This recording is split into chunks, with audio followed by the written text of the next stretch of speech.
Halt.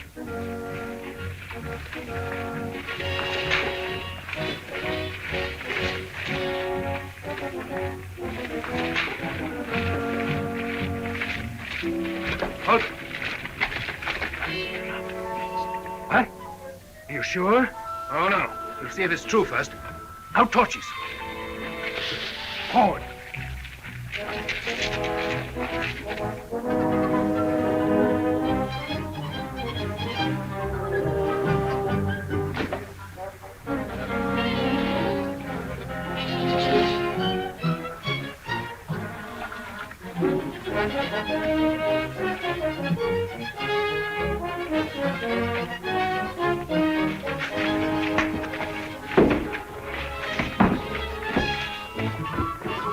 Hey, gently there, gently. A little more respect for the king's wife.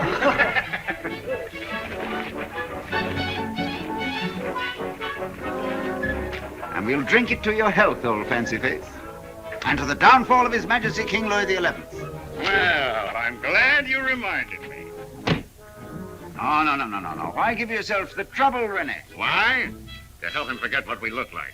I don't think he'll remember us. Will you, Sour Britches? He's a little soft in the head, aren't you, Uncle? You see? Oh, he isn't any softer in the head than I am. Exactly. Hey! It's one thing to borrow a little of His Majesty's food and wine, but nothing like that. We'll hang for it, you fool. Then let us hang. The watch!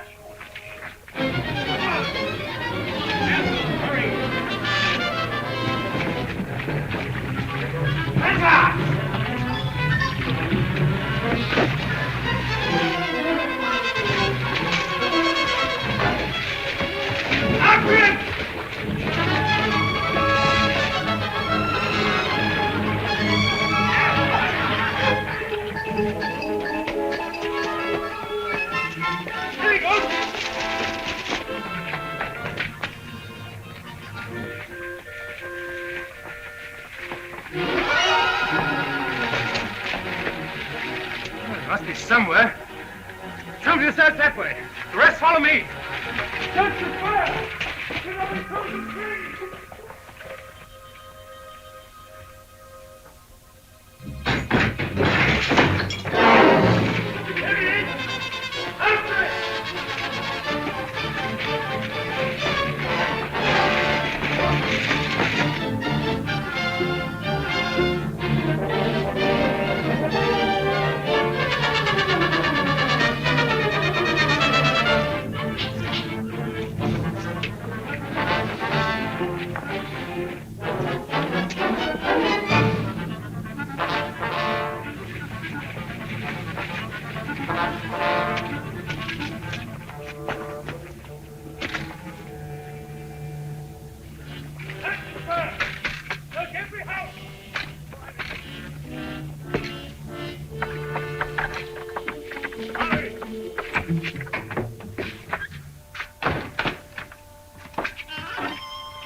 Good morning, Father. Now, what trouble are you in? Well... No, don't tell me. I'd better know nothing whatever about it. But you wound me, Father. You wound me deeply. I've just returned from the country. My first thought is naturally of my foster father. I fly to your domicile, and how am I received? Like a fly in the soup. In the first place, you haven't been in the country because you couldn't get through the Burgundian lines without wings. And if there's one man in France who has not got wings, it is you, Francois. And in the second place, I hear that you were drunk every night last week in the Fur-Cone Tavern with a wench who rejoices in the name of Fat Margot. Oh, that's not true, Father. I choose to believe it. Have you ever shown me anything but ingratitude? Brought me anything but misery since I took you in at the age of 6? That is true, Father. At 7, you were an expert in breaking windows. Is that the milk? Yes. At 8, you stole a chicken from the spit of Master Ledoux. Small, thin chicken. Don't cloud the issue. At 11, you stole a goat. Yes. The fat goat. And at 14, you were carefully avoiding your classes at the university to spend your days fishing, gambling, and writing questionable verse. Yet I took a master's degree. You can't deny that. And for what? So that you could become the foulest example of laziness and loose living it's ever been. in the king's name? What have you done? Nothing, nothing. I just came from the country. Open it, say! Tell them you were sleeping. You saw no one. I'll not tell a lie, Francois. That's all right, but you don't have to be chatty either. Open! Oh, good morning, Father. I'm sorry to disturb you, but the king's storehouse has just been robbed. King's storehouse? Robbed? Yes. Ah, by the poor, no doubt. They're so hungry. And the sight of all those hams and chickens and You cheese. seem to know a good deal about this, Father. I knew nothing at all about it until you told me. Nevertheless, one of the thieves was seen climbing your wall. Did you see him? Climbing over my wall? No, I can truthfully say I did not. You see, I was here in the kitchen. You can't see the wall from the kitchen. Oh, search the house.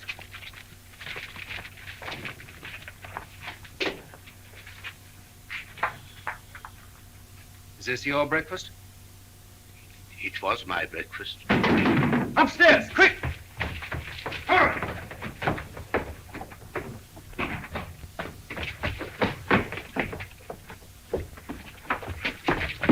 After him!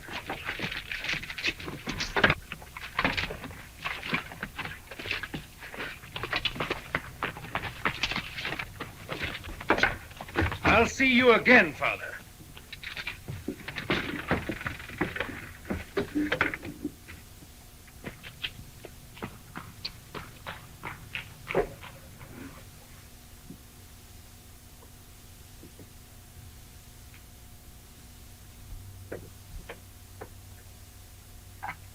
Well, now perhaps I may finish my breakfast in peace. Eh, Father? You come with me.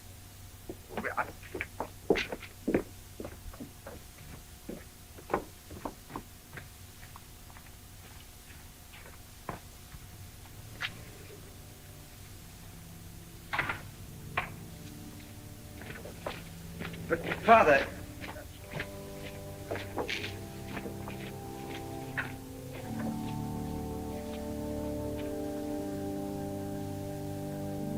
But, Father, it'll soon be daylight, and I...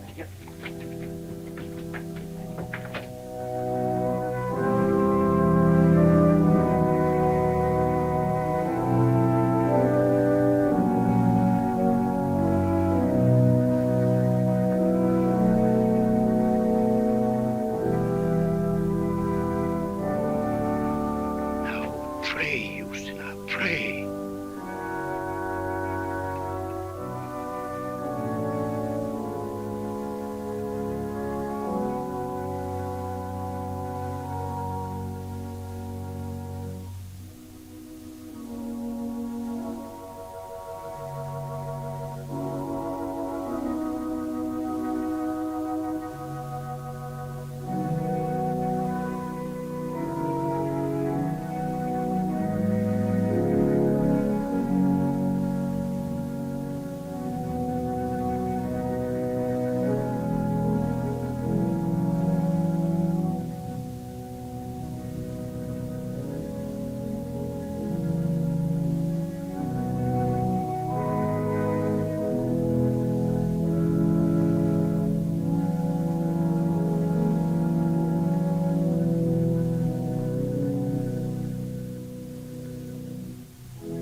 Go on, play.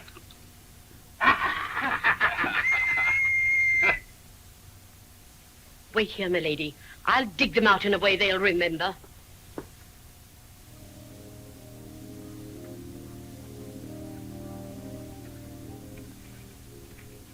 I was afraid you'd gone.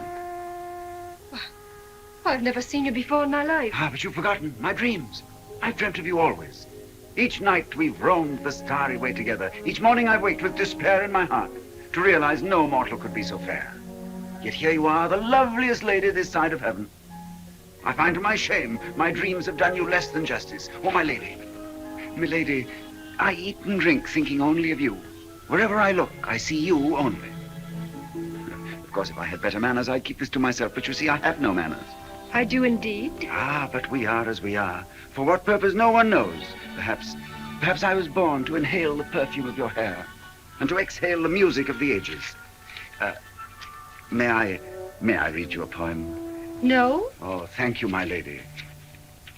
If I were king, love, if I were king, what tributary nations would I bring to stoop before your scepter and to swear allegiance to your lips and eyes and hair? Beneath your feet, what treasures I would fling. The stars should be your pearls upon a string. The world a ruby. Lady! The world a ruby for your finger ring. And you should have the sun and moon to wear if I were king. Let these wild dreams and wilder words take wing. Deep in the woods I hear. Milady, won't you accept this poem? Shall we beat him, milady? Yes, but not too hard. Just lightly. Here he is. Thought you'd got away, did you? Aren't you François Villon? François Villon, Captain. At your service. Is this the man you saw in the storehouse? I've never laid eyes on him before. Have I, fancy face? Are you sure? I've an eye like an eagle. Well, maybe. But I think we'll just take him along to make sure. One moment, Captain. There must be some mistake. I saw this gentleman at his prayers in church. Good day.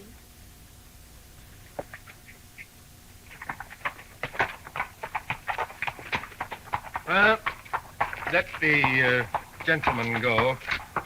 But only for the time being. All right, forward. Goodbye, Sir Britches.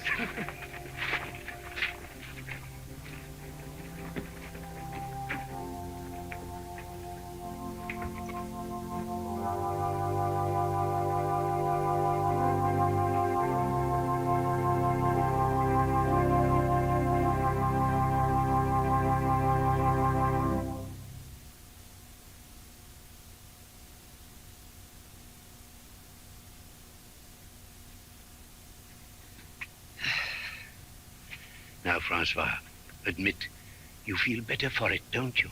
I do, Father, I do. You see, my son, time spent in church is not wasted. Oh, indeed not, Father. She smiled at me. Smile?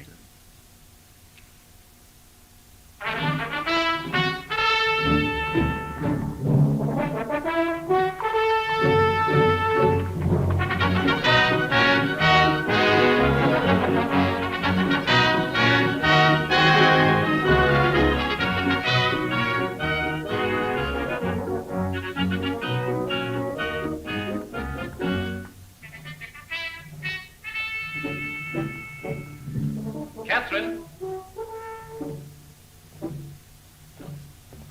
Good morning, Katherine. Good morning, Noel. Why didn't you attend me at Mass this morning? I was on duty all night. I'm just off to the East Gate now with reinforcements. Has there been fighting? Oh, no, the Burgundians won't attack. Why should they when they know they can soon starve us into submission? But are we to wait for that and do nothing? The longer we delay, the weaker our people get, while the Burgundians grow stronger each day. Why don't we attack them and get it over with? Have we no arms? Have we no men to fight for us? Well spoken, Lady Katherine. Spoken with all the impatience of youth with its life before it, and the courage of a woman who doesn't have to fight. Oh, forgive me, Your Majesty. Such words are dangerous, cousin. Suppose one of my generals, fired by your oratory, rushed out to meet the enemy. We might all get our throats cut. Suppose we won the battle. No, my generals never win battles. No more than my guards protect me against my own people. Did you know we had 13 outbreaks last night? Even my private storehouse was robbed. Oh, Your Majesty. Yes, it's all very depressing. The robbing of my storehouse especially denotes a sad lack of patriotism. And a sad lack of food, Your Majesty? Quite so.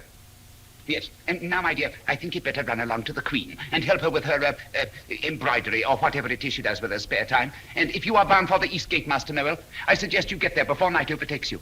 Good morning.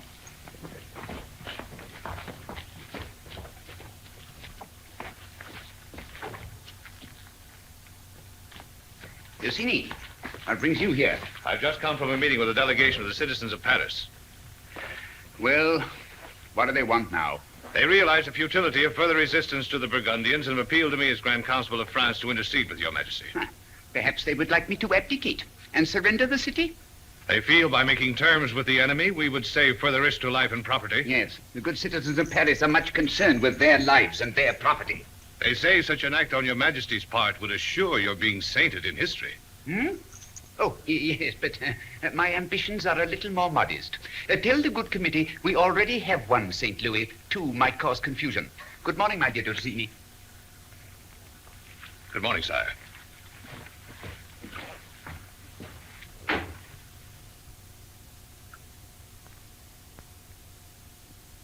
Tell me, Oliver, if you were one of our beloved rabble, that is, cold, hungry, with no good reason to love your king, what would you do, eh? Well, You'd desert to the enemy, wouldn't you? Never, sire. You think not? That is because you are not one of the rabble. You're under obligations to your king, who has rewarded you well for faithful services. But there are some who have not your high sense of loyalty, my dear Oliver. Look at this arrow now. It came over the walls last night from the Burgundian camp. See? A very clever device. It's a message. It's written in gibberish. But the one for whom it was intended would understand it. Wouldn't it be interesting to know who that one is? Eh, Oliver? Yes. Yes.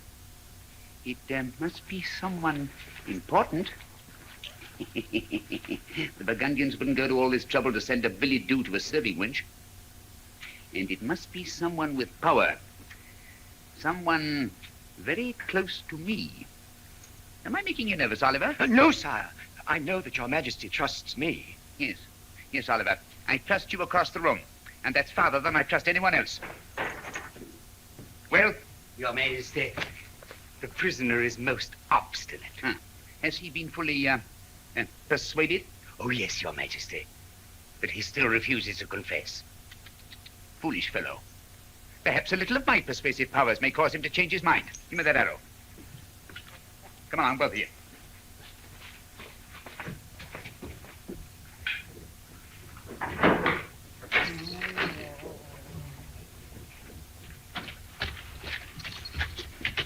Nasty smell down here, as if the cook had burnt the roast.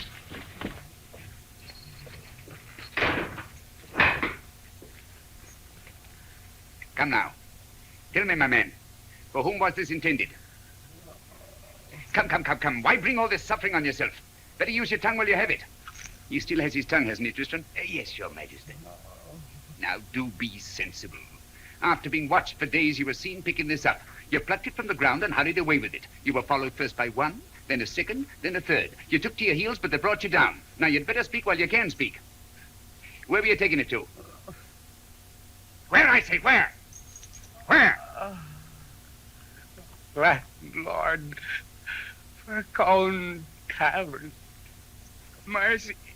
Mercy. And for whom was it intended? Eh?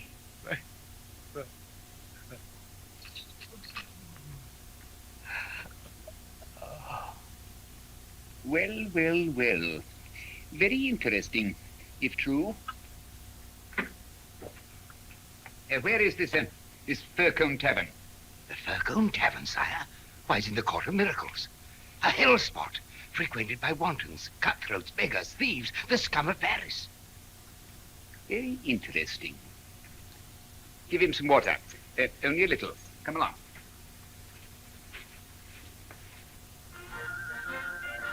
Here we go.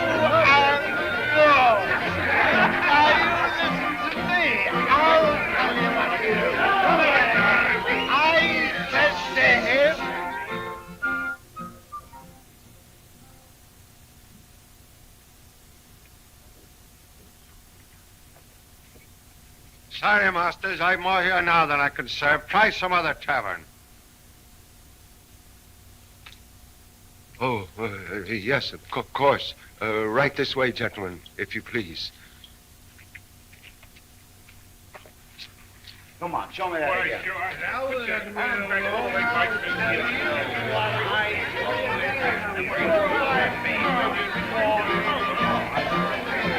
Be seated, gentlemen.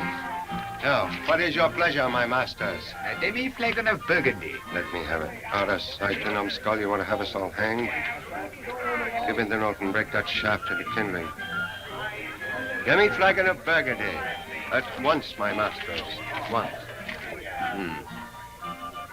There's one for the gibbet. Here, Tristan. But who is the other one, sire? The traitor. Patience. I hesitate to even mention his name until I'm quite certain. But the man confessed it to me. Ah, but under what persuasion? Under similar conditions, I'd have confessed to the burning of Rome, even to playing the fiddle. Why, hello, gentlemen.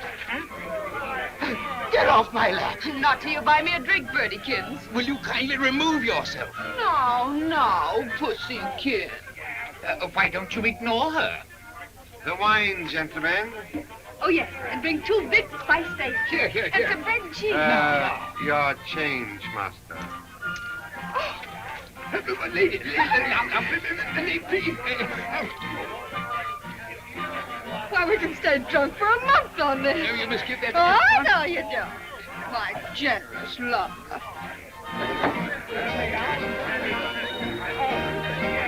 Come on. Ciao, Marie. Hello, Jack. Hello, all of you. Food and wine for everybody.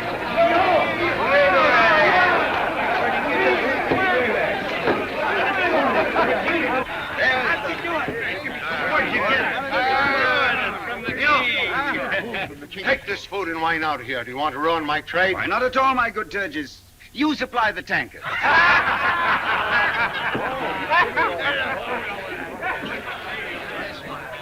Why, Huguette, I'm sorry to see you in such bad company. And you, Colette, with Father Time himself. Oh, Father Time, lay not thy frost upon this budding flower. On bitter seas of passion tossed, forgive its tiny hour. And thou, Huguette, waste not thy heart upon this juiceless mold, ere all thy fragrant youth depart, and leave thee useless, old. Isn't that beautiful? Who is this cockroach? Why, that's François Villon, the poet. Ha! A tinker of verses, gentlemen. No offense, poetry is its own worst enemy. Come, join me in a bottle of wine, fit for a king. We borrowed that from the king. You get it. Give me a little. Well, there. Here's to King Louis. May the hide rot in his carcass, and may the Burgundians take the city away from him. Oh, better still, may they take him away from the city. For he who does nothing gets nothing, and he who dares nothing deserves nothing.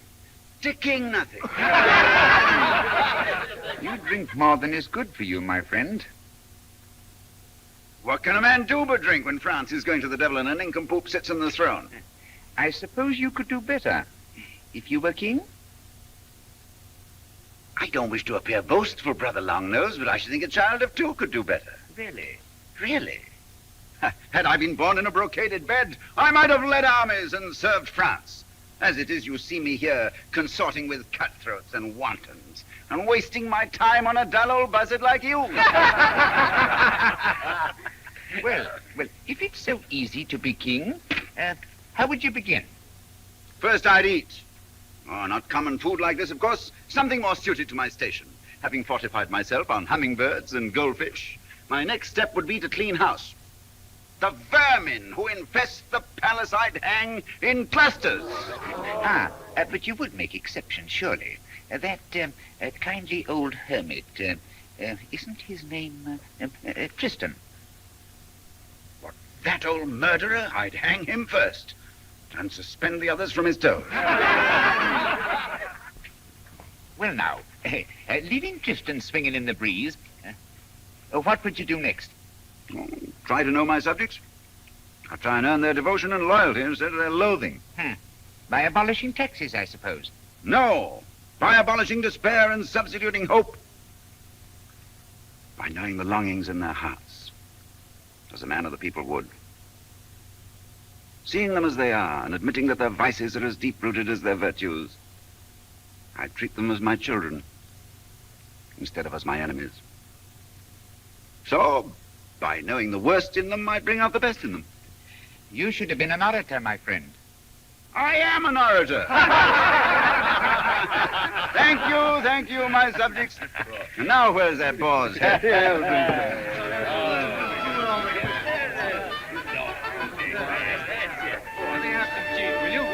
Ah, my little dove. Which do you prefer, the brains or the snoot? Francois, what would you do for me if you were king?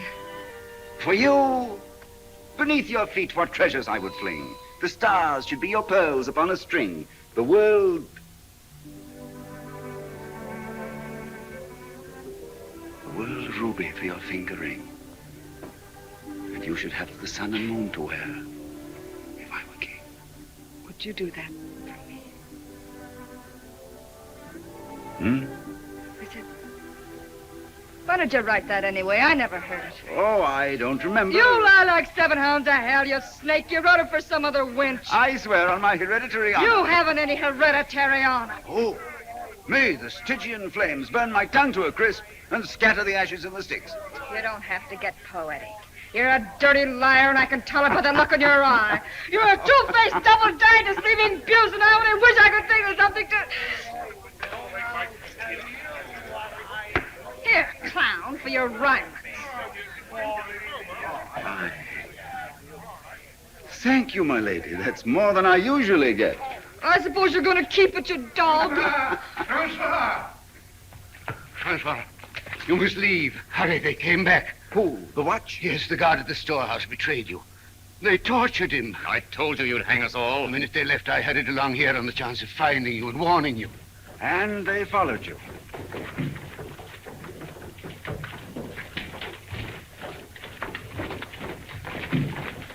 We've done nothing wrong here, my Lord Constable. We obey the laws. We pay His Majesty's taxes. See, it's all receipted, my Lord. You have but to glance at it. Don't you think it rather odd that my Grand Constable should come here himself? You mean that he... I'll take this with me and examine it later. Yes. You have a rogue here named Villon? There he is, my lord. Francois, don't let them take you. Quick, quick. Down with the king, boy!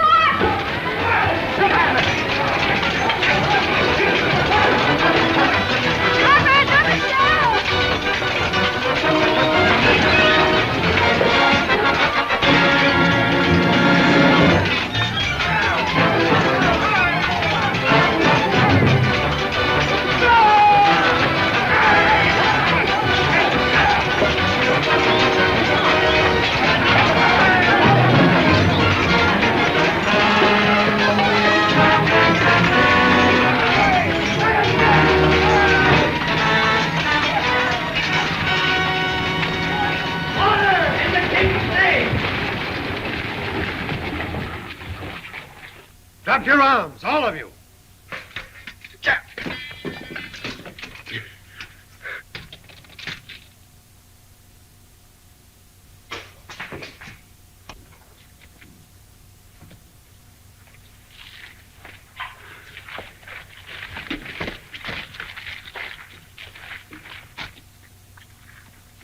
My lord.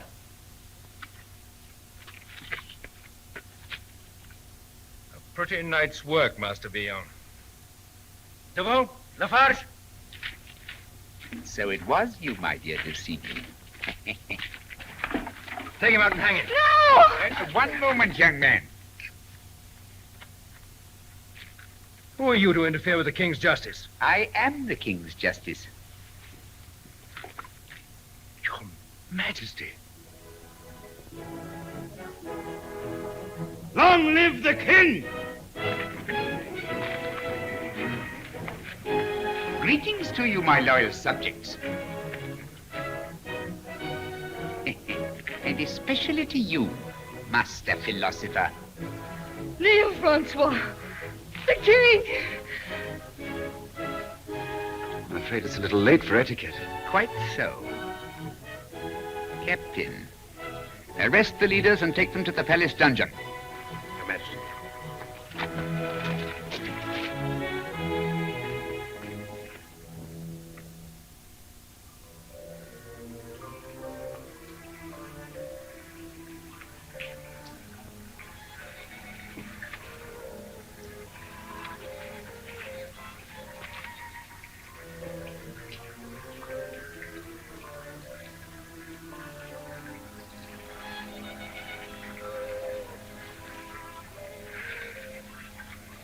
I knew there was something wrong the minute I sat in his lap. I suspected him. Well, if you suspected him, why didn't you say something about it? Oh, well, it doesn't matter anymore. But why did you have to insult him? Why couldn't you keep your mouth shut? Yes, and the way you're going to hang everybody. Upside down. You leave him alone, you. Can't you see he's writing poetry? Fine time to be writing poetry. What time could be finer?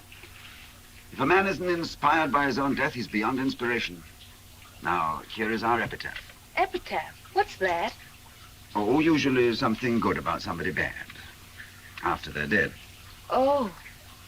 O brother men who after us shall live, let not your hearts be hardened to our fate. For if some pity to ourselves ye give, then shall yourselves the warmer mercy rate. You see us here, 5, 6, strung up in state. Once goodly flesh that throbbed with blood and wine, and now the stench, where worms and maggots dine, while we the bones in mouldy ashes fall. Let no one laugh at our absurd design, but pray to God that he forgive us all.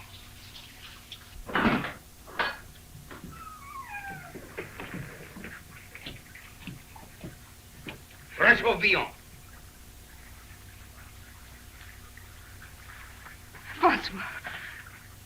Francois, don't leave me. I'm afraid I must. But I'll come back. I always come back. But this time you won't. Oh. We'll meet again, sometime, somewhere. I promise. Now smile. I want to remember you that way. Come on, smile. Come. Then say something funny. Funny? Oh. Here goes Francois, child of France, to swing into his final dance. His neck, at last, shall have the chance to weigh the tonnage of his pants.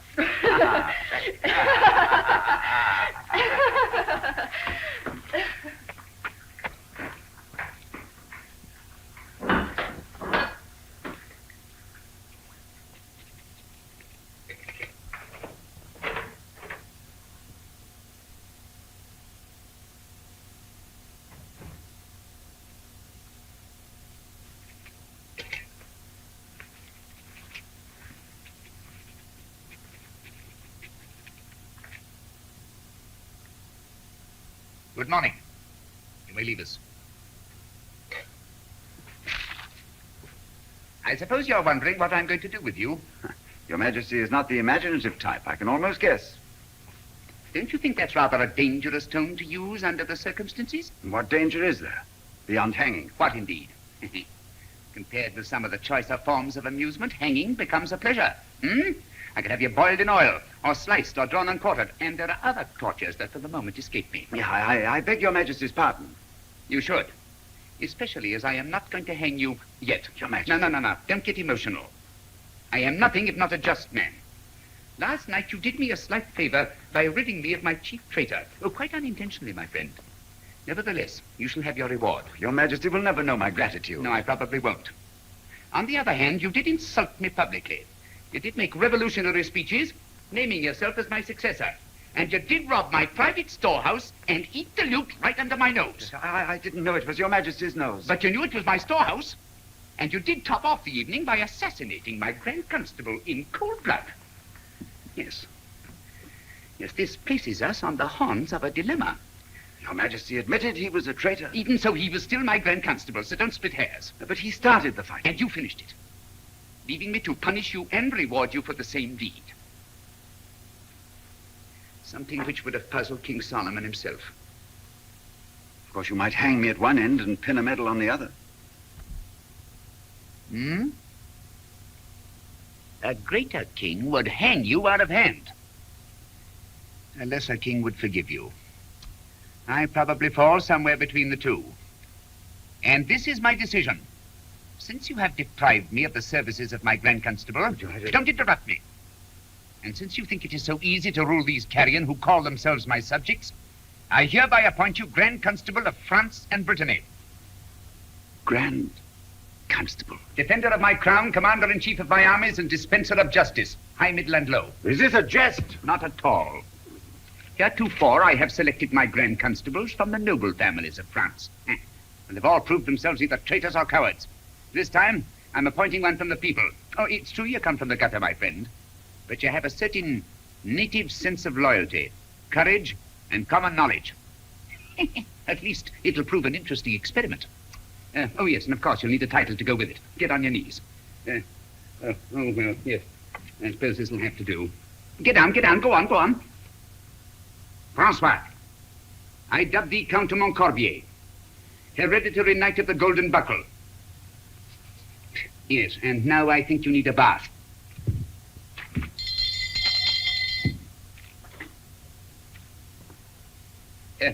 Show the Count de Montcorbier to his rooms. This way, my lord.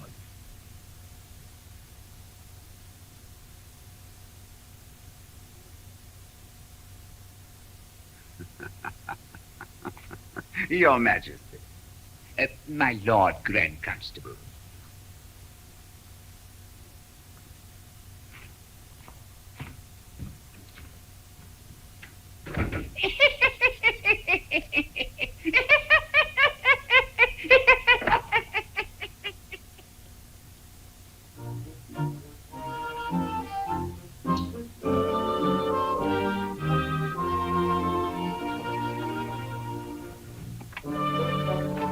Lord Tristan.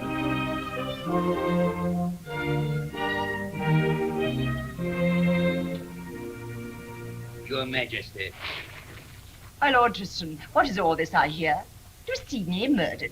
Yes, Your Majesty. Oh, how horrible. Yes, Your Majesty, but what does it matter since he was proven a traitor? Nevertheless, a very high-born traitor.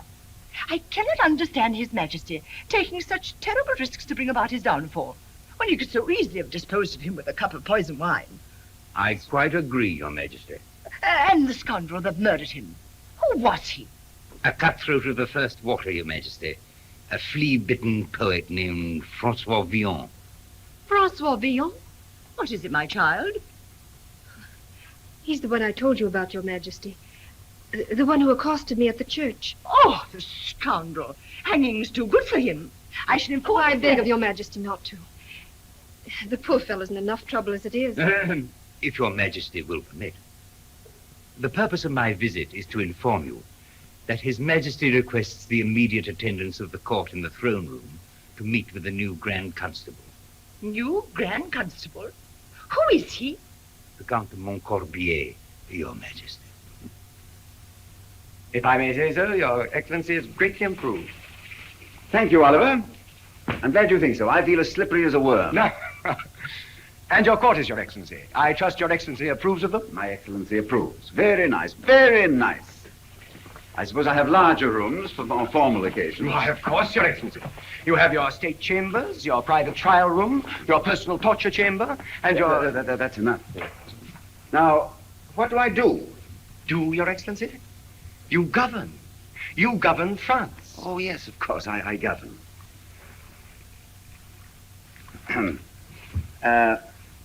Do you spell de Montcorbier with a small or a capital D?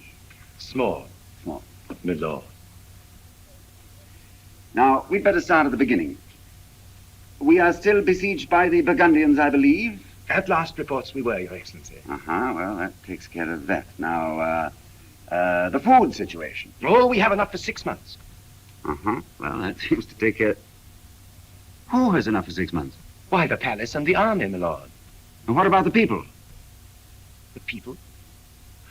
Oh, you mean the people? Yes, that's who I mean. Oh, the people are hardly a military factor, my lord. No, of course not. Now tell me, my friend, how does a Grand Constable fill up his day? Well, first he inspects the guard, reports to His Majesty, attends levees, and tries all prisoners, both civil and military. Prisoners? Have we any prisoners today? Only those arrested last night at the Furcone Tavern, Your Excellency. What, are they still here? Of course. And I'm expected to try them? Of course. Aha. When? Oh, at your convenience. There's no hurry. No hurry?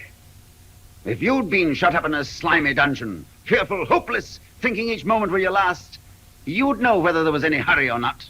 I meant no offense, Your Excellency. No, of course not, you. The worst offense is surely ignorance. Come, let's try the prisoners immediately. Yes, my lord. This way, my lord.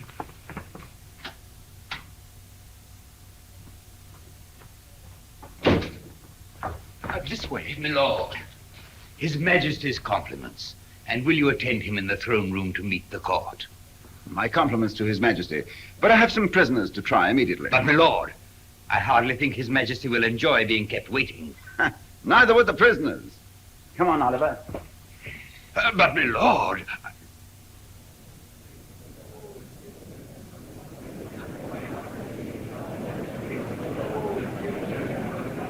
Yes, he comes from Nancy. But if this de Montcorbier comes from Nancy, Your Majesty, how did he get through the Burgundian line? Well, there's such a thing as a flag of truce, my dear. A flag of truce? Oh, but of course.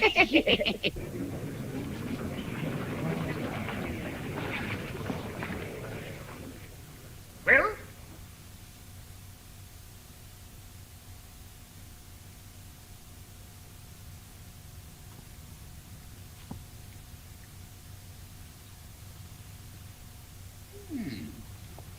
Well. Your Majesty, my lords and ladies, the court will remain assembled. Come along.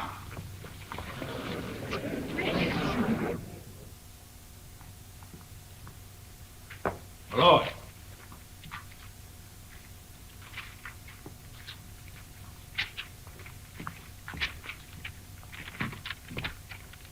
Your Excellency, the prisoners before you are charged with violating the curfew, assault and battery, suspicion of conspiracy, suspicion of having participated in the robbery of the king's storehouse, receiving stolen goods, and showing armed resistance to arrest. Give me their names.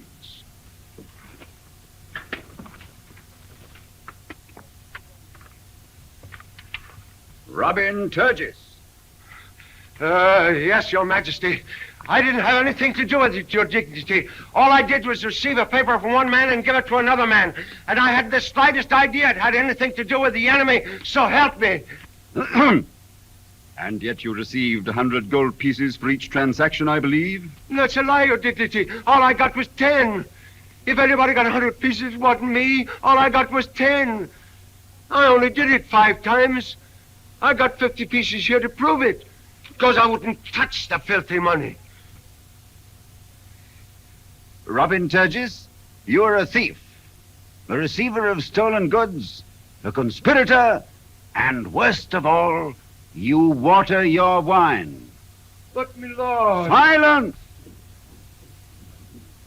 If I had it within my power, I'd have you hanged and strangled, roasted over a slow fire, and boiled in your own diluted wine.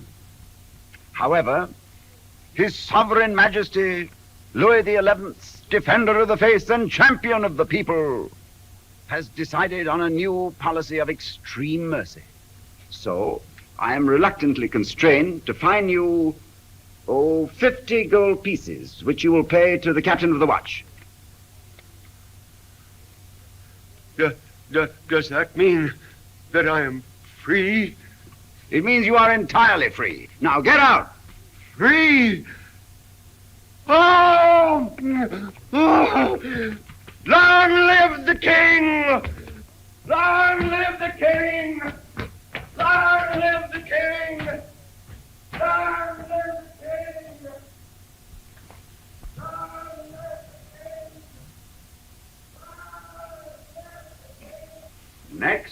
we have Rene de Montigny, Guy Tabary, Colin de Cailleux, Cazin Cholet, Jean Leloup.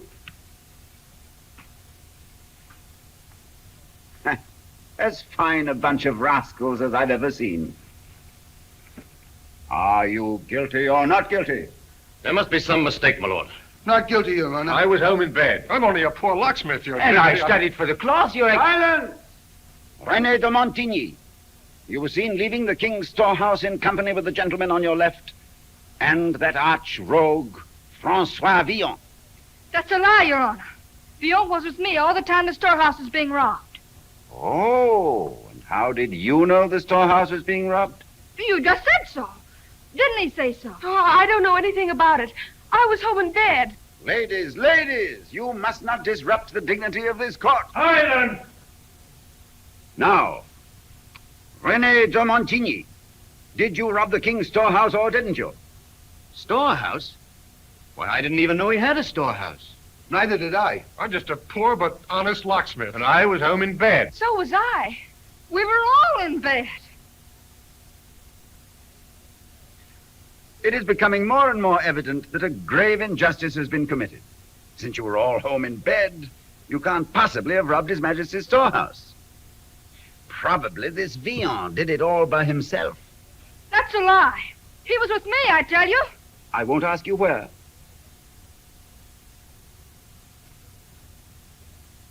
Now, if you will let me finish what I was saying. Since it is apparent you are all innocent, and have in consequence suffered false imprisonment, I am unfortunately obliged to award you damages. Much as it pains me, I decree that you shall each receive 7 gold pieces. The captain of the watch has in his charge 50 gold pieces. 7 times 7 being 49. There will be 1 piece left over, which you will give to the poor, Captain. Without fail, Your Excellency. Long live the king! Long live the king! Long live the king! Silence!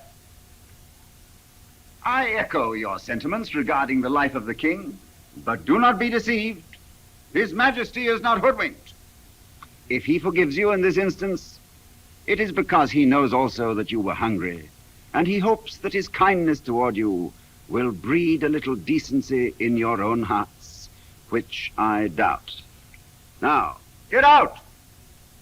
Long live the king!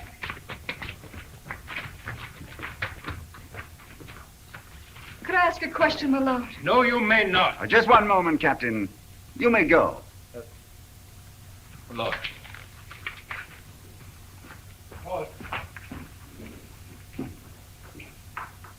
What is it, my child?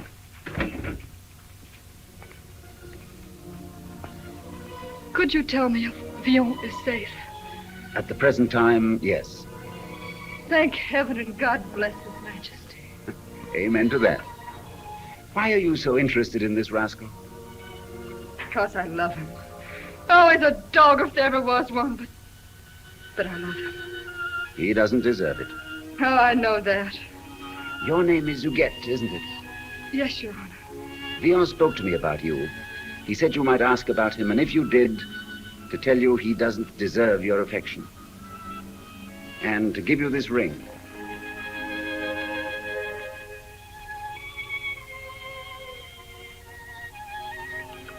Isn't he wonderful? Thank you, my lord.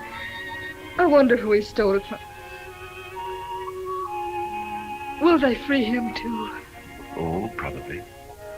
Thank you, my lord, for all your kindness.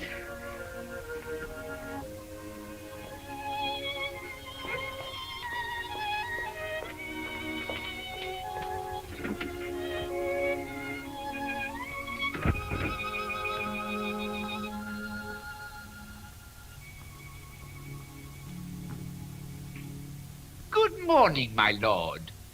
Oh, Tristan, how do you like my new magnanimity? I think Your Majesty will live to regret the whole joke. Well, the trouble with you, Tristan, is that you've no sense of humor. You're looking at a new Louis, Tristan.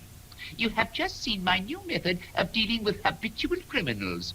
We don't hang them. We cover them with gold. And now, my dear Lord Constable, would you deign to meet my queen and my court before they collapse from utter exhaustion? Your Majesty. My Lord Grand Constable. His Majesty the King.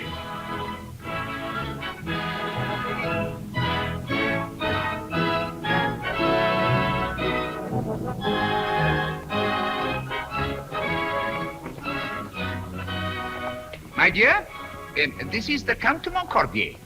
My lord. I can't see him very well. What does he look like? My lord.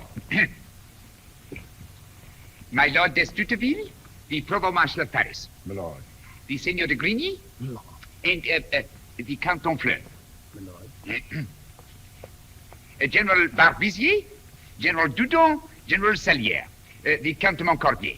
I was saying, Your Majesty, I'm not familiar with the name of de Montcorbier, though heraldry is my dearest hobby. Well, I can't say the same for the name of Dudon, General. Ever since you won the Battle of Montlhéry, I have watched your success with increasing enthusiasm. But I did not win the Battle of Montlhéry. Oh, yes, of course. Yes, you lost it, yes.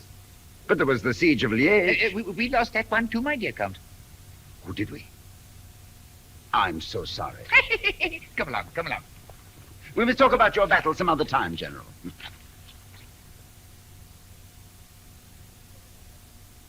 Duchesse de Langeais, Vicomte de Gretillard, Seneschal of Paris, the Count de Mont...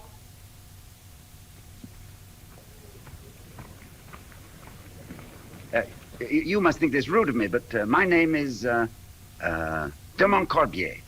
Silly, isn't it? I looked at you, and I nearly forgot my name. No doubt your lordship has many important things on his mind. No, I've nothing on my mind at all. You just affect me that way. I had no idea that you live here? I am one of Her Majesty's ladies-in-waiting. Oh, what a fortunate queen. Do you know, the moment I set eyes on you, I said to myself, there is all the beauty in the universe. Past, present, and future, personified and embodied in this exquisite creature. My lord. What is it? What is what, my lord? The name of all this loveliness. My lord. My name is Katherine DeVaucelles. What a beautiful name.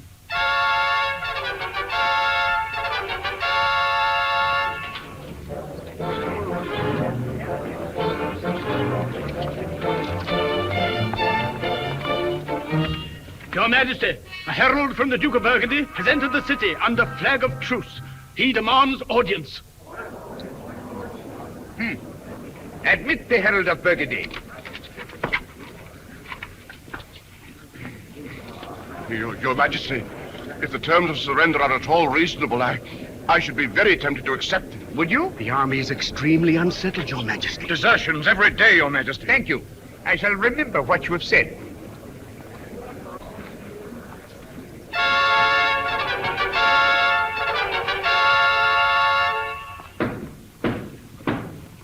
Herald of Burgundy.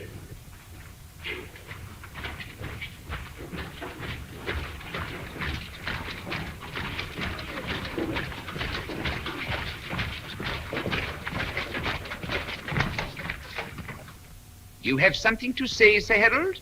I have, Your Majesty. Then say it, my friend.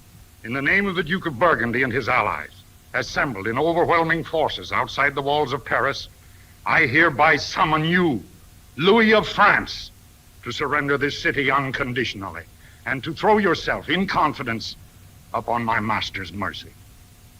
And if I refuse, Sir Herald? For the city, famine till the end, then fire and the sword. For yourself, no hope of pardon. And if I surrender the city? For yourself and your court, an honorable retreat to the Duchy of Épinay. You mean a dishonorable retreat, huh? Who are you? The Count de Montcorbier, Knight of the Golden Buckle, Grand Constable of France, Chief of the Armies, dispenser of all justice, high, middle, and low. No, don't bother to look around. I am replacing the traitor who was in your master's employ. And don't make any more movements like that, or I'll have you hanged and sent back to your master in a bag. You have bad manners, my friend, and you rate yourself too highly. You're not the envoy of a conquering hero, but the servant of a group of shabby little vassals, rebellious serfs of a noble lord. Now, go back and tell them this. Kings are great in the eyes of their people, but the people are great in the eyes of God. And it is the people of France who are speaking to you now. We are well armed and provisioned. We are warm and comfortable behind our strong walls. We laugh at your threats. But if we who eat were starved, if we who drink were dry, if we who are warm were frozen, our answer would still be the same. We laugh at you. We, the people, and the king. And this is your answer? No! No, not all. We give you 1 week to disband and get out. If at the end of the week you are still cluttering up the outskirts of our city, we will attack and destroy you to the last man. Now, we don't wish to be annoyed further. But your majesty... You heard my Lord Grand Constable? Get out. Yes. Yes, there's nothing else you can do. Get out.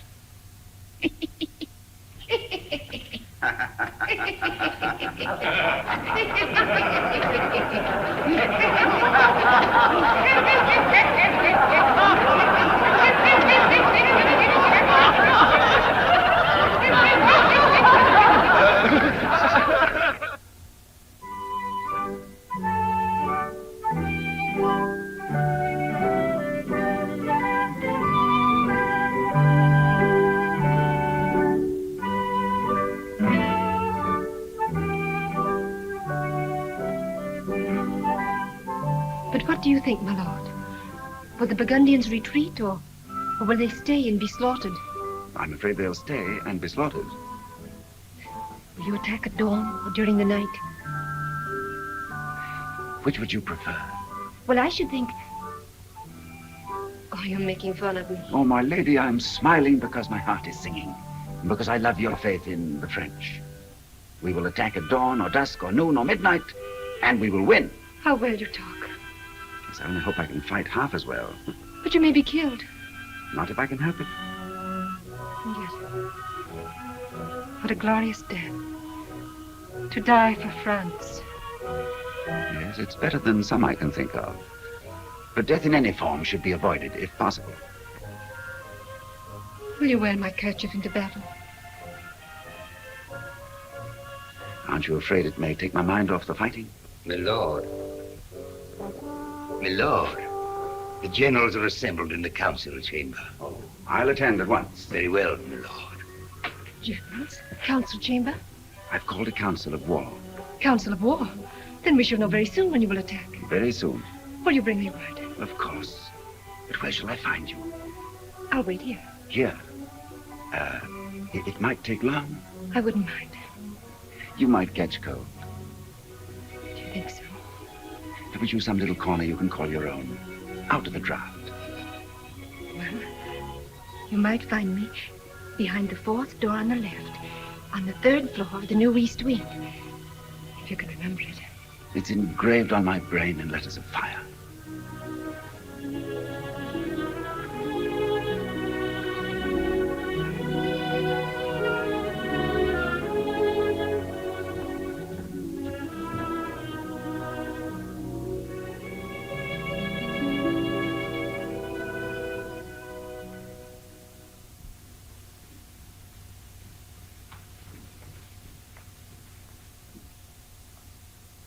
It's an insult, Your Majesty, that I should be asked to discuss this matter with such a man. I quite agree with General Boudon. The whole thing's a waste of time, Your Majesty. He knows nothing whatever of the situation.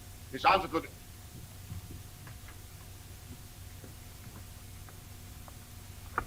Your Majesty. My lords.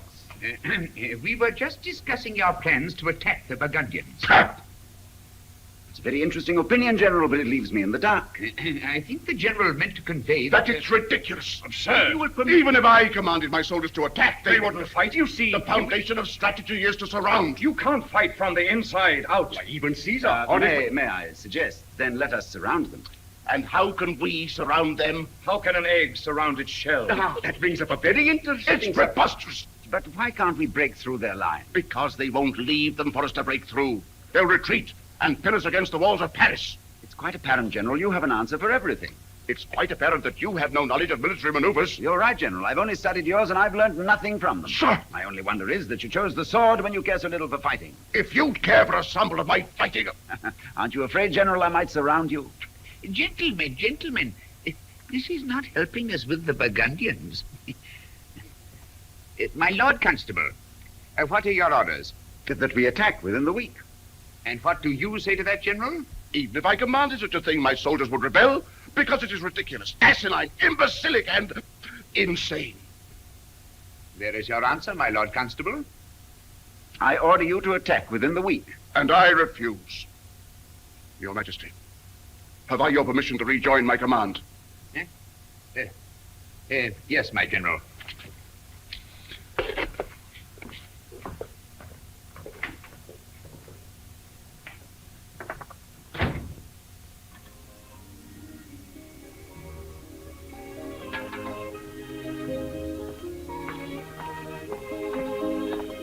Your supper, milady.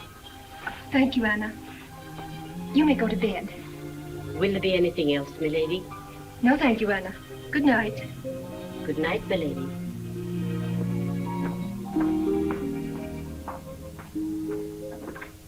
In that way, I'm sure we would succeed. But, my dear Count, without the support of General Dudon, who seemed quite adamant to your plan, it would be useless for us to attempt what you suggest. But, my dear General, if I... What are you talking about, eh? Your Majesty. Your Majesty, have we your permission to rejoin our commands? You may, Generals.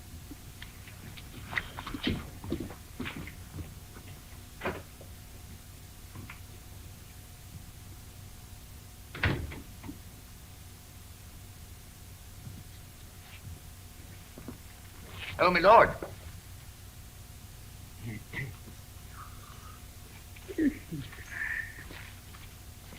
It's not quite as easy as you thought, is it? Your Majesty, if you will give me a little time... Yes. But you haven't much time, have you, my dear Count? I don't quite understand, Your Majesty. Didn't I tell you? No, I suppose I didn't. Well, now, let me see. You freed 8 prisoners from the Fir Cone Tavern and gave each of them a small present, eh? Yes, Your Majesty. What did you do about the 9th prisoner? But there were only 8. Only 8? Now, I could have sworn that there were 9. Tristan, how many prisoners were taken from the Fir Cone Tavern? 9, Your Majesty. 9, yes, but that would include... That's right, Villon. François Villon. That rogue is always raising his ugly head, isn't he? I still don't understand, Your Majesty. And yet I believe I'm speaking perfectly plainly, my dear Count. I am asking you what sentence you are passing on a ruffian who resisted arrest and murdered one of my officers while doing so. What would you suggest? Boiling him in oil or breaking him on the wheel? Nothing so melodramatic, my dear Count. As I said before, this Villon rendered us a slight service, which we are repaying with a week of exalted splendor. A week? A week exactly. And at the end of that week, I shall expect you to build me an extra fine gibbet and from it, hang Master Villon.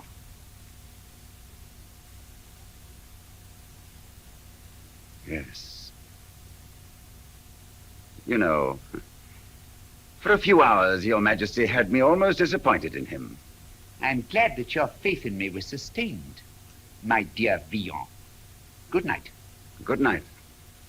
Oh, yes. Your Majesty. Oh, yes. My Lord Grand Constable.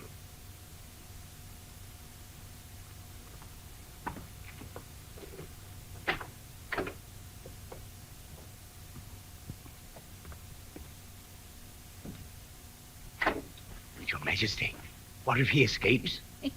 He won't escape. I've taken care of that. But did you see his face?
Were you intending to leave the palace?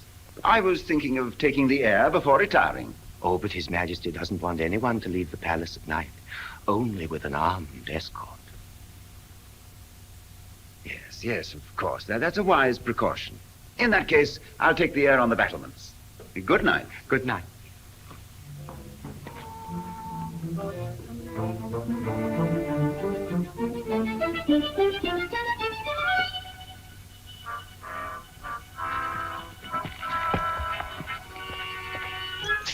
Oliver, after him. You two, Tristan. Quick, quick.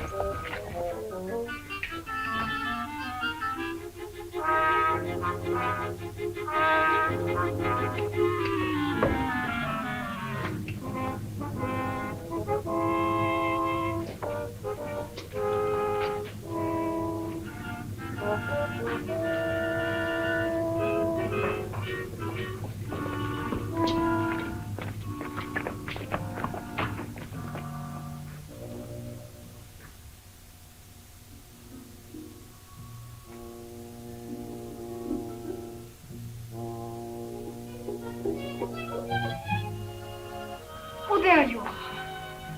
I was afraid you'd forgotten. How could I?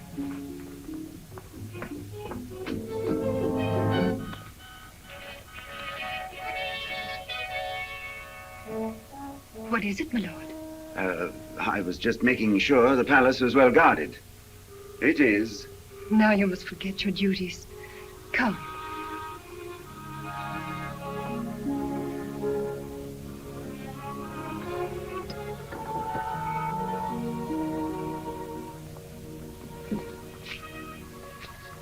Sit down. Thank you.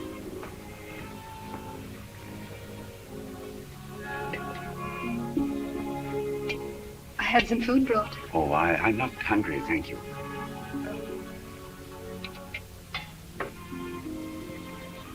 You're not comfortable. Let me put a cushion behind you. Now, when do we attack? We don't. We don't. It seems you can't fight from the inside out or the outside in or anywhere, in fact, if you're afraid of the enemy. The generals were very firm about that. The scurvy cowards. Why didn't you throw them out of their commands? Too many of them. More than I could replace to attack in a week. Well, then attack in 2 weeks. His Majesty only gave me one. Well, how can he expect you to do in a week what the others haven't done in a year? Because I said I could. I said it was easy. His Majesty is proving to me that it isn't. Oh. It's a pity. Because I think now I'd be quite willing to give my life to save the city. And to make you proud of me. Oh, my lord. I'm so sorry. I had visions of the city free again. Food coming through the gates. And travelers from far-off places. Hunts in the forest of Fontainebleau. And I wanted you to take me on a picnic in the spring. I might not have been able to anyway. Why not? Oh, the spring is some time off, and time does strange things to people, doesn't it? I wonder in what misty isle the voice of Sappho thrills the air. In what green valley of the Nile does Cleopatra still despair for Antony, the debonair? The wind has blown them all away, the good, the bad, the foul, the fair. Where are the snows of yesterday? Who wrote that? Oh, a person of no importance, who is to be hanged. What a pity. You shouldn't feel too sorry for him. Such wretches are born and live in the shadow of the gibbet. They're starved and tortured. The slightest wrong they commit is punishable by hanging. So, when at last they do hang, well, they've always expected it. Aren't we lucky we're not in their shoes? Yes, it is nice, isn't it? Poor starving people.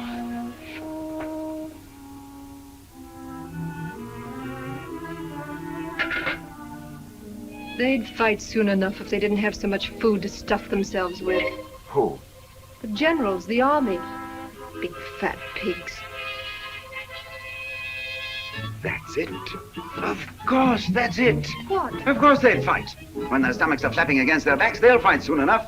Why should they fight with 6 months' food in the storehouses, the bloated bourgeois? But when that's taken away from them... Oh, ho, ho, what a brain! You gorgeous, heaven-sent dream of loveliness. Just think, tomorrow will be a happy day for the hungry and a busy day for the storehouses. You mean you're going... I mean I'm going to open every storehouse and give away all the food. Wonderful. And now I must leave you before I ruin your reputation completely. Well, my reputation hasn't seemed to bother you up till now. Since knowing you better, I respect you even more. Dare I kiss your hand? Because you've already kissed me on the lips. I think you're becoming a little formal. Did I really? I thought I was dreaming.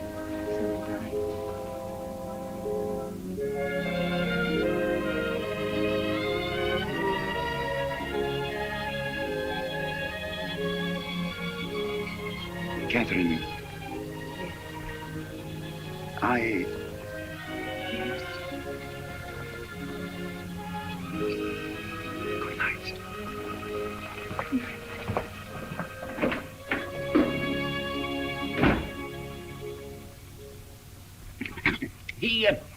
He never knew that he was being followed. He hadn't the slightest suspicion of it. Did you order the gibbet? Oh, bright and early, Your Majesty. Of the stoutest oak and masterfully joined. Well, be careful he doesn't hang you on it before you get a chance to hang him. Your Majesty! Your Majesty! What is it? What is it? He's gone. Who's gone? The Grand Constable. What? Well, why didn't the palace guard stop him? Your Majesty, he took the guard with him. He took the... Tristan, night clothes!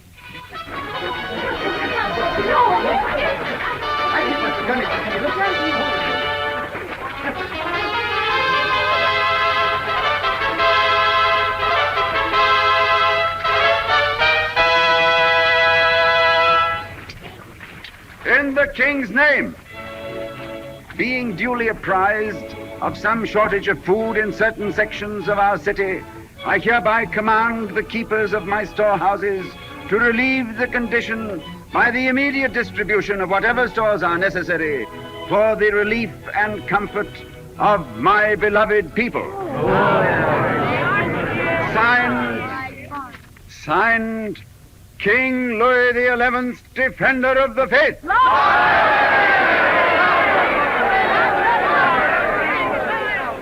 Forward, guard! Can I take a back?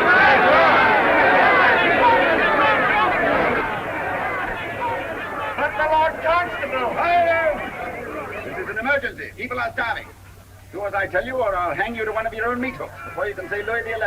But,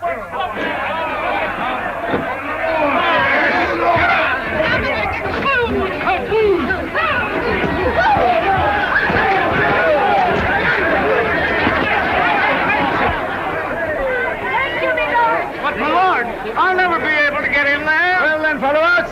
We're opening all the storehouses.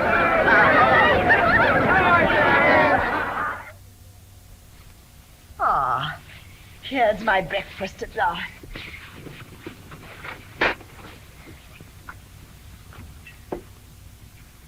Where are my eggs? There aren't any eggs, Your Majesty.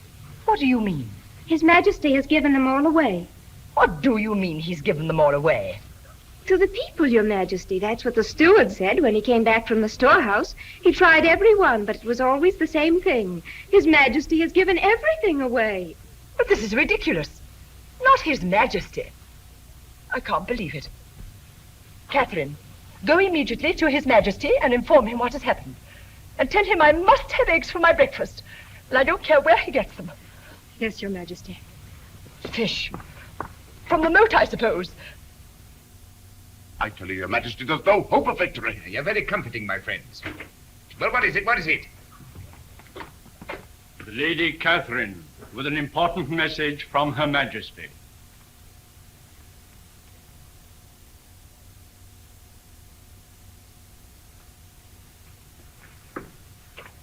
I'm sorry to disturb Your Majesty, but Her Majesty wishes me to inform you that she would like some eggs for her breakfast. Well, wouldn't the kitchen be a good place to try? Oh, she did, Your Majesty, and there weren't any. Really, Katherine, I don't want to appear rude or criticize your mistress, but I'm very busy this morning. I don't know anything about eggs or where they keep them, but I believe usually in storehouses. Well, the steward reports he went to all the storehouses, and there weren't any eggs. That's ridiculous. I have hundreds of eggs. Now, be a good girl. Run along and take your troubles to someone else. I'm supposed to be the king, not the chef. Yes, Your Majesty.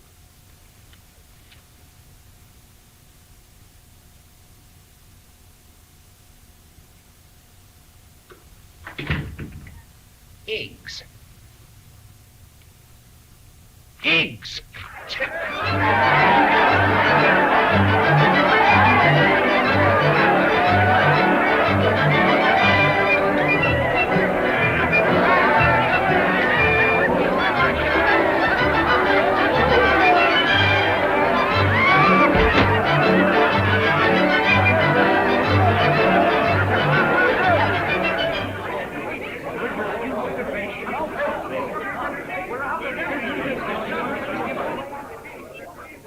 What is that? What is it? Tristan, what is all that babble about out there? I trust Your Majesty's sense of humor is functioning well this morning. What are you talking about? Your Grand Constable has opened the storehouses and given away all the food to the populace. All? To the last bean. I trust Your Majesty is well amused. How much food have we here in the palace? How much food have we here in the palace? Sufficient for perhaps 5 days, Your Majesty. 5 days? Good to be careful, my lord. His Majesty knows. Of course he knows. That's what we intended. Now, forgive me for a few moments. I tried to warn Your Majesty. 5 days. Now, you see, Oh. Good morning. Am I intruding? If so, I can easily pay my respects later. Oh, no. I believe we were just discussing you. Well, how nice. Your Majesty will be delighted to hear that your goodwill mission is a complete success. My goodwill mission? I presume you're referring to the giving away of all my food. Exactly. It would have warmed Your Majesty's heart if you had seen how gratefully it was received. No doubt. No doubt. But permit me to ask you one simple question. What do you propose to do when all Paris is starving? But, Your Majesty, France is full of food. The country outside is groaning with grain. Mountains of flour, mildew in the mills. The pigs beseech you to accept their fattest hams. All we have to do is to go and get them. And to do so, I suppose you suggest we fly over the Burgundian lines. Oh, no, not at all, Your Majesty. We can fight through them. Don't you think so, generals? Your Majesty's ears must have burned. Never have I heard such lovely things said about a living monarch. Everywhere it was, God bless our gracious Louis, and long live the king! Long live the king!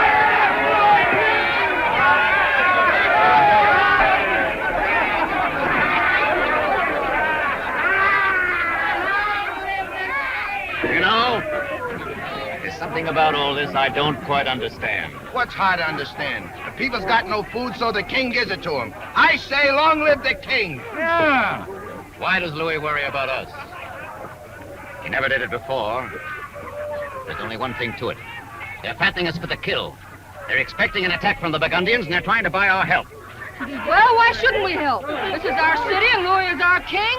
What did he ever do for you? Oh, he sent us all his food. That's it. You see, it's a trick.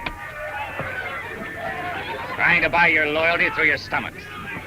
Well, when the Burgundians are fighting the Parisians and the Parisians are fighting the Burgundians, I know what I'll be doing. Yes, you'll be hiding in a cellar.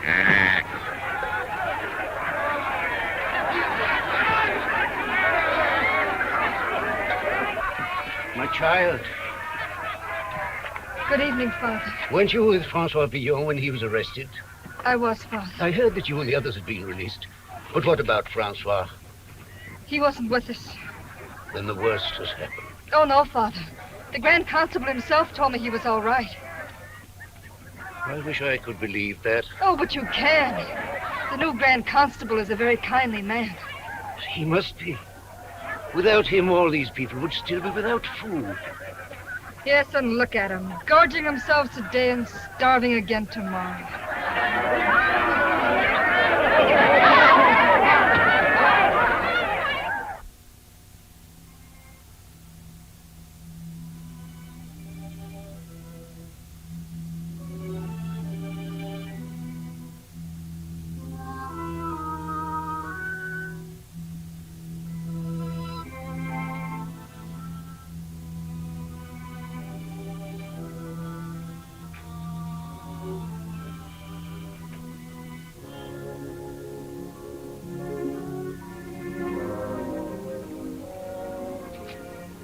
Catherine. Well, it's happened. Tonight His Majesty had his last meal. Now they'll have to fight. What do you mean? Our glorious army has determined not to fight. Neither cold nor starvation, insults or abuse will swerve them from that noble impulse. Then we failed. And my week ends tonight. Is that why you've avoided me all week? No. No, I was busy at the walls trying to...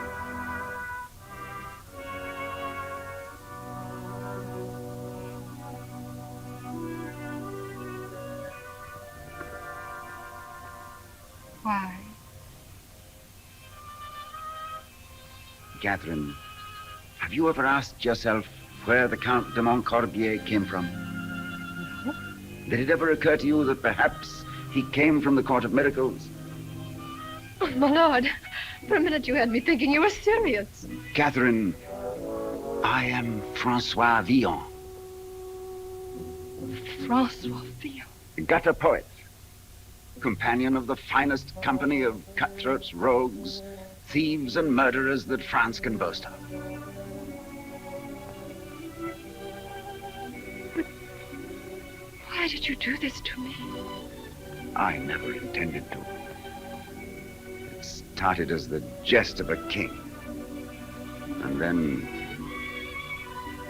I loved you. Love? With all the meaning that the word can have in paradise. Love? I could not give you any godlier thing if I were king. Go. Please go. Please.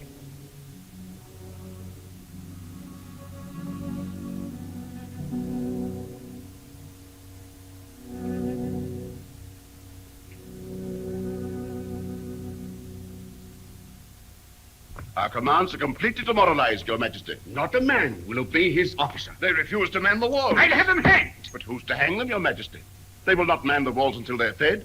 In the meantime, the West Gate is unprotected. But we haven't any food to give them. Your Majesty might pacify them with some sort of entertainment, such as perhaps immediately hanging the noble lord who gave away their food. An excellent idea, my lord.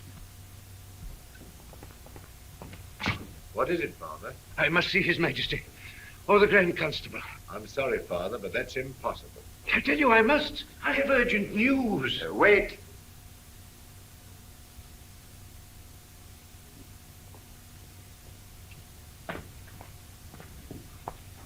What is it, Father? My lord, it is very urgent that I see His Majesty. Or the... Francois. Francois. But Francois... One moment, Father. You may go. Now, what is it, Father? Francois, what does this mean? You here dressed like a... I'll explain that later. Now, what is your urgent message? I can tell that only to the king or the Grand Constable. I'm the Grand Constable. Francois, this is no time for jesting. De Montigny has assembled his cockleshells at the Court of Miracles. Hundreds, thousands of them. They know the Burgundians will attack soon, and then they plan to sack and loot the city. But Francois, if you were there, you could stop them. They'd listen to you. They always have.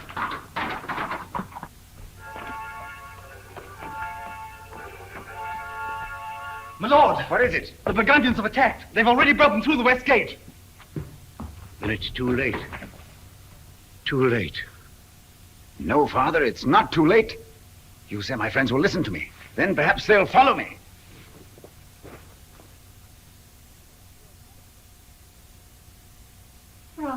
Where is he? Where is he? Where is he? So there you are, my Lord Grand Constable. You failed, haven't you? And failed miserably. Arrest him! After him! After him!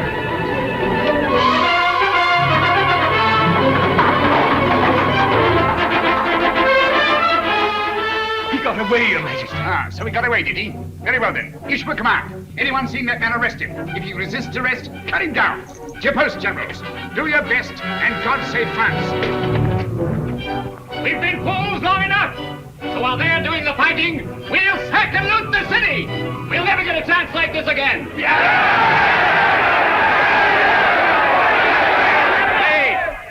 that's only part of it. I want you to remember this. If the Burgundians take the city, we were helping them. On the other hand, if the city should win, we were helping the city.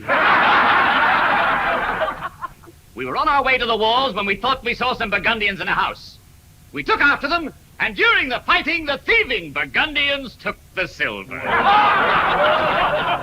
all very fine, but I'd like to know this. Who's going to lead us? Why, I am, of course. You! But I don't want any part of it. Why, for 2 whites, I'd... Why, for 2 whites, you'd murder your own mother.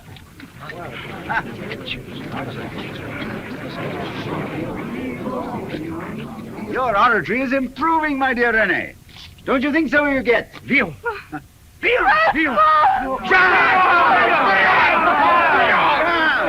Yes, François Villon. Come to tell you a few things my friend de Montigny has forgotten to tell you. Now, we all know there is no honor among thieves, so I'm not going to talk to you about honor. And I'm not appealing to any patch of decency I know you never had. Now, as you stand there, the city is falling. Falling to thieves like ourselves. Cutthroats who have come all the way from Burgundy to take what belongs to us. Beggars to beg the bread from our beggars' mouths. Cut purses to cut our purses. And Max to mash our women. Are we going to let these poachers move in on our preserve? These country louts show us how it's done. No. Are they going to starve us to death? No. Then I tell you this. There is no city that can be conquered unless it wants to be. And whether they like it or not, we are part of the city. Yeah. The part that knows how to fight, or don't we? Why, of course we do. Good, then let's fight. I say let us fight! Come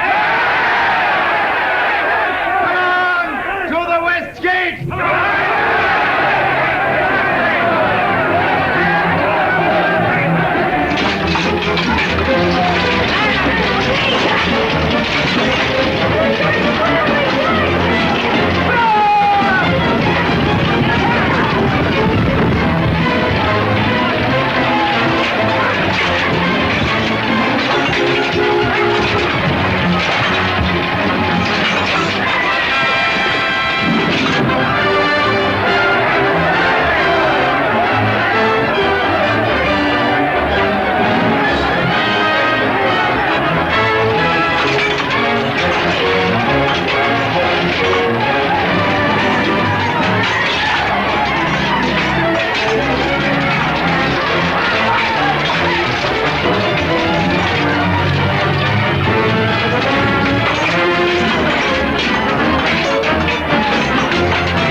We should return and defend the palace. Yes, yes. Get my horse. My lord!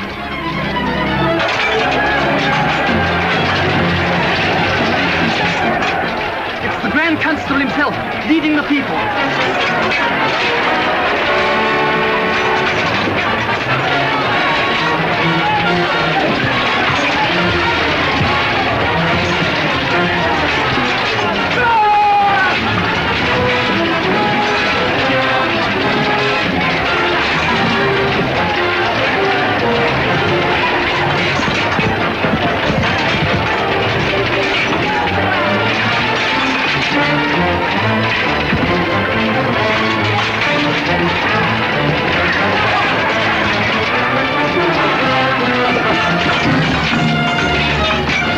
It's a rout. They're on the run. Quick, our horses.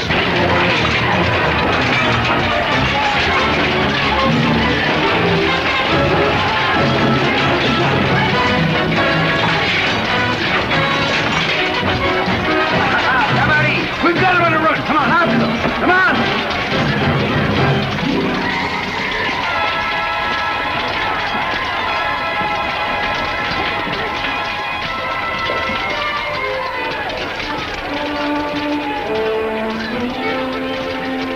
Barbizzi.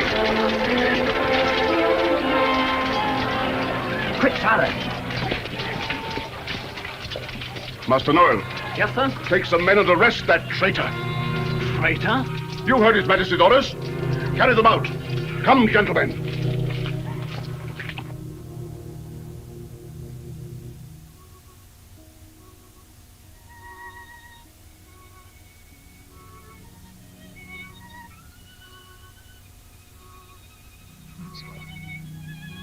Yes, Huguette. Don't leave me. I won't.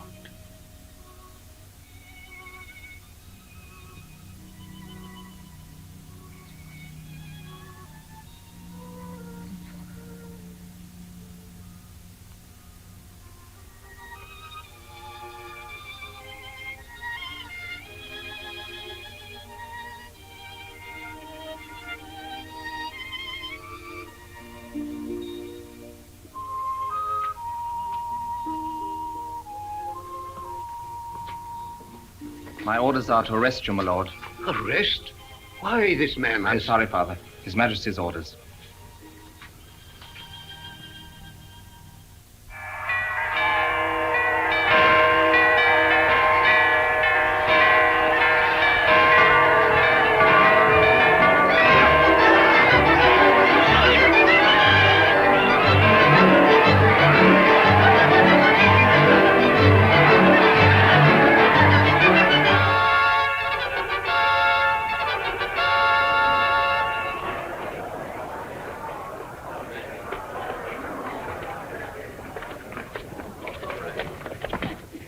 I have the honor to inform your Majesty that our arms have been victorious on every side. The Duke of Burgundy and his armies are in full retreat. Well, well, well. You have done wonders, General. Oh, not entirely alone, your Majesty. I have received able support from General Salier and General Barbisier. Your Majesty's orders have been carried out to the last word, even to the running down and the arrest of your traitorous Grand Constable, whose fate is now in your Majesty's hands. Excellent. The Count de Montcorbier, having proved himself a coward and a traitor, is hereby sentenced to be hanged this day. Your Majesty. Your Majesty, a great injustice is being done. Last night we were facing defeat when the city was saved by François Villon. Yes, François Villon. The man you know is the Count de Montcorbier. The one your Majesty has just sentenced to death. But, Your Majesty. Very interesting. Continue. Your Majesty, if you will permit me, this reverend gentleman will prove to you conclusively that what the Lady Catherine has said is true. Yes. But surely your Majesty will not listen to... I shall hear the reverend gentleman. Proceed, Father. It is true, Your Majesty. When I told Francois that the rebel were planning to sack and loot the city...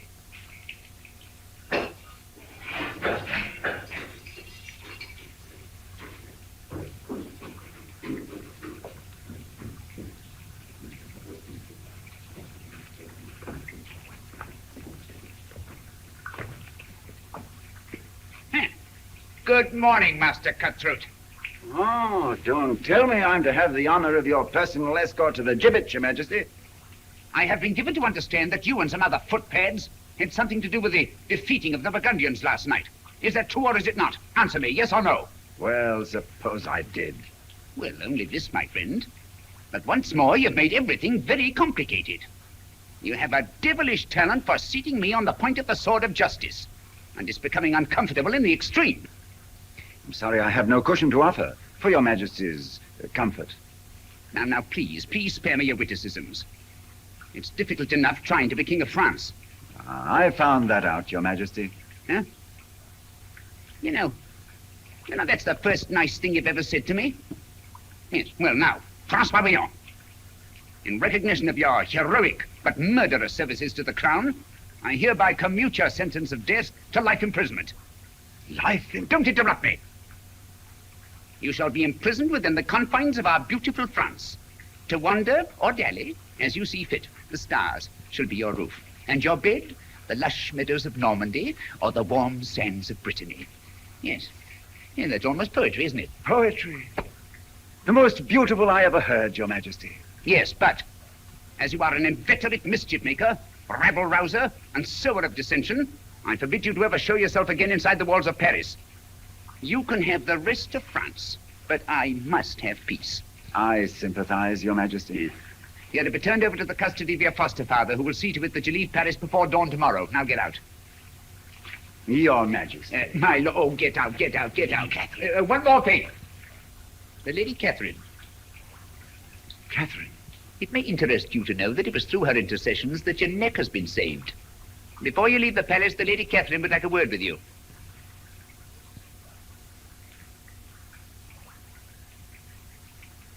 No, it's better this way. Will you thank the Lady Katherine and tell her that someday I hope to make the saving of my neck worthy of her efforts?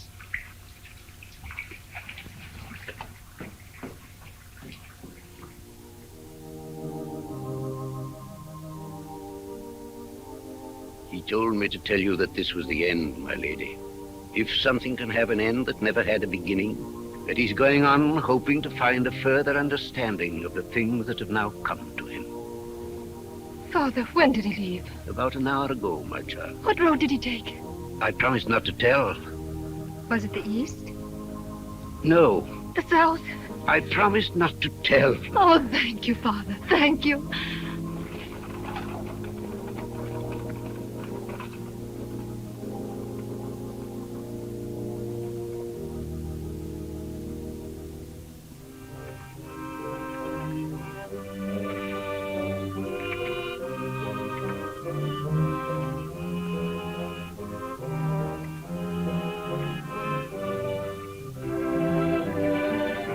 Milady, there's a man walking on the road ahead. Is he the one, milady? Yes. Shall we overtake him? No, we mustn't overtake him till he's very tired. He's a very obstinate man.